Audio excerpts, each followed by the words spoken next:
पत्नियों से, विंता और कद्रू। कद्रू सर्पों की माता, विंता गरुड़ और अरुण की जननी। दोनों बहनों में प्यार कम, प्रतिस्पर्धा अधिक थी। एक दिन आकाश में प्रकट हुआ एक दिव्य घोड़ा। उसकी पूंछ का रंग देखकर दोनों बहनों के बीच लगी एक ऐसी शर्त जिसने भविष्य बदल दिया। विंता, पूंछ सफेद है। कद्रू, नहीं, काली है। और शर्त थी, जो हारेगी वो दूसरी की दासी बनेगी। लेकिन कद्रू ने धोखे का सहारा लिया। अपने नाग पुत्रों को आदेश दिया, घोड़े की पूंछ से लिपट जाओ और उसे काला दिखा दो। धोखे की जीत हुई और विंता हार गई। वो अपनी ही बहन की दासी बन गई। जब गरुड़ ने अपनी माँ को इस दास्ता में देखा तो उनका हृदय क्रोध से जल उठा। वे नागों के सामने गरजे, मेरी माँ को मुक्त करो। नाग हंसे और बोले, मुक्ति चाहिए तो स्वर्ग से अमृत का कलश लाकर दो।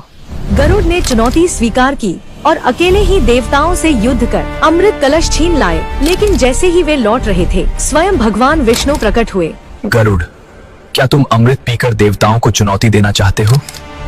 प्रभु, यह मेरे लिए नहीं, यह मेरी माँ की मुक्ति की कीमत है। गरुड़ के त्याग और साहस से प्रसन्न होकर विष्णु बोले, तुम अमर रहोगे और आज से मेरे वाहन बनोगे। गरुड़ ने वरदान मांगा, प्रभु, मेरा चिन्ह सदैव आपके ध्वज पर रहे।